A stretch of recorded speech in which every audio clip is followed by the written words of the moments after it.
مغرب کی سوسائٹی میں رہتے ہوئے ایک ایسا مسئلہ جو ہم سب کو درپیش ہے وہ گے اور لیسبین کمیونٹیز کے بارے میں ہے، ان سے ڈیل کرنے کے بارے میں ہے۔ ہمیں اس سلسلے میں گائیڈ لائنس چاہیے کہ ہم گیز اور لیسبین کمیونٹی کے ساتھ اپنی انٹریکشن کیسے رکھیں۔ دنیا میں جب آپ انسانوں سے معاملہ کرتے ہیں تو سارے انسان نہ آپ جیسے ہوں گے، یہ بھی ضروری نہیں ہے کہ وہ آپ کی تہذیبی روایات کے حامل ہوں، یہ بھی ضروری نہیں ہے کہ وہ آپ کے مذہبی رجحانات کے مطابق زندگی بسر کرتے ہوں۔ ان کے اور آپ کے درمیان بہت سی چیزوں میں اختلاف ہو سکتا ہے۔ تو ہمیں جو تعلیم دی گئی ہے وہ یہ تعلیم ہے کہ ہم لوگوں کے ساتھ نفرت نہیں کریں گے، سب کو انسان سمجھیں گے، انسانیت کے رشتے سے ان کو اپنا بھائی ہی سمجھیں گے۔ اگر ان کے ہاں کوئی غلطی پائی جاتی ہے تو محبت سے اس کی اصلاح کرنے کی تدبیریں سوچیں گے، اور اللہ کے راستے کی طرف بھی اگر بلائیں گے تو حکمت کے ساتھ بلائیں گے۔ یعنی نفرت کا طریقہ اختیار کرنا، کسی کو ہدف تنقید بنا لینا، جبکہ وہ آپ کے تصورات کا حامل ہی نہیں، یہ اسلامی لحاظ سے، دینی لحاظ سے بڑی خطرناک بات ہے۔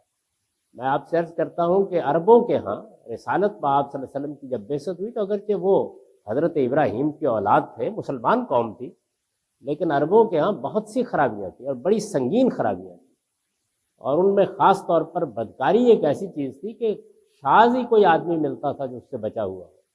تو سیدہ عائشہ بیان کرتی ہیں، بخاری میں بڑا تفصیلی واقعہ ہے کہ اللہ تعالیٰ نے جب عربوں کی طرف خدا کا پیغمبر بھیجا تو پیغمبر نے آ کے ان چیزوں کو پہلے مرحلے میں موضوع نہیں بنایا، یعنی لوگوں کو توحید کی دعوت دی، آخرت کا تصور ان کے اندر پیدا کیا، ان کے اندر خدا شناسی پیدا کی۔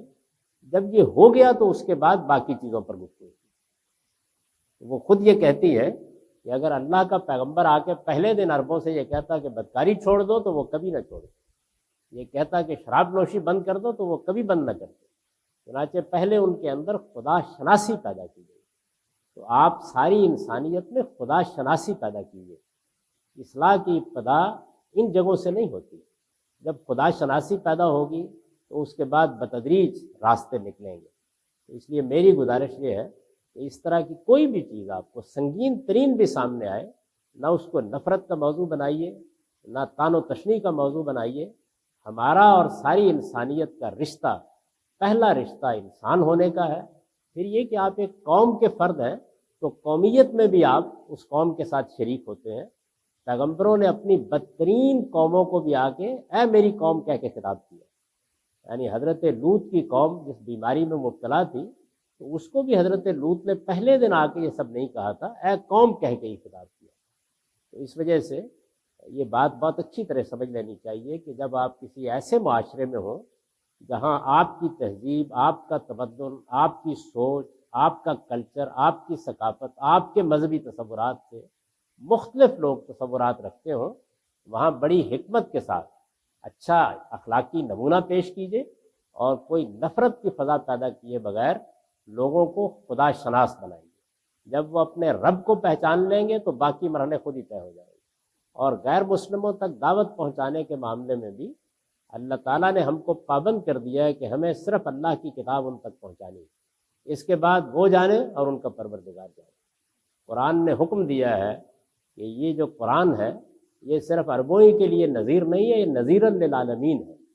اور عربوں کے لیے بھی حکم دیا گیا تھا کہ فضائل اعمال نہیں، ذکر بالقرآن من یخاف وعید، اس قرآن کے ذریعے سے تذکیر کیجیے۔